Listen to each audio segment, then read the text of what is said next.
اب اس کے ساتھ ہی ناظرین آگے بڑھتے ہوئے آپ کو بتائیں کہ کراچی کے علاقے کرپٹن میں 3 تلوار پر کار سوار شہری کو لوٹنے والے 2 ملزمان کو گرفتار کر لیا گیا ہے۔ پولیس حکام کے مطابق گرفتار ملزمان سے 4 موبائل فونز 2 پستول برآمد ہوئے ہیں۔ اسی حوالے سے مزید بتا رہے ہیں ہمارے نمائندے ذوالفقار علی۔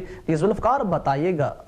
جی بالکل، کلفٹن کے علاقے 3 تلوار کے سگنل پر کار سوار شہری کو لوٹنے والے 2 ملزمان کو گرفتار کر لیا گیا ہے۔ لوٹ مار کی واردات کے دوران عقب میں موجود دلیر شہری کی جانب سے بنائی گئی ویڈیو بھی سوشل میڈیا پر وائرل ہو گئی تھی۔ ویڈیو میں موٹر سائیکل سوار ملزمان میں سے بلو رنگ کی شلوار قمیض پہنے ایک ملزم کو کار سوار شہری سے لوٹ مار کرتے دیکھا جا سکتا ہے۔ ترجمان ضلع ساؤتھ پولیس کا کہنا ہے کہ پولیس نے دونوں ملزمان کو چھاپہ مار کارروائی کے دوران گرفتار کیا ہے۔ پولیس حکام کا کہنا ہے کہ ملزمان کو ویڈیو کی مدد سے شناخت بھی کر لیا گیا ہے۔ پولیس کا کہنا ہے کہ گرفتار ملزمان سے 4 موبائل فون، 2 پستول بما ایمونیشن برآمد ہوئے ہیں، جبکہ واردات میں استعمال ہونے والے موٹر سائیکل کو بھی تحویل میں لے لیا گیا ہے۔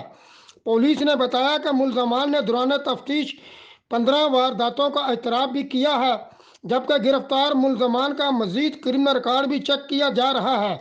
حکام نے بتایا کہ گرفتار ملزمان کے خلاف مقدمہ درج کر لیا گیا ہے۔ گرفتار ملزمان میں حماد شاہ اور حسنین شامل ہیں اور ملزمان سے برآمد ہونے والا اسلحہ فورینسک کے لیے بھیجا جائے گا۔ انہوں نے بتایا کہ گرفتار ملزمان کو مزید تفتیش کے لیے تفتیشی حکام کے حوالے کر دیا گیا ہے۔ جی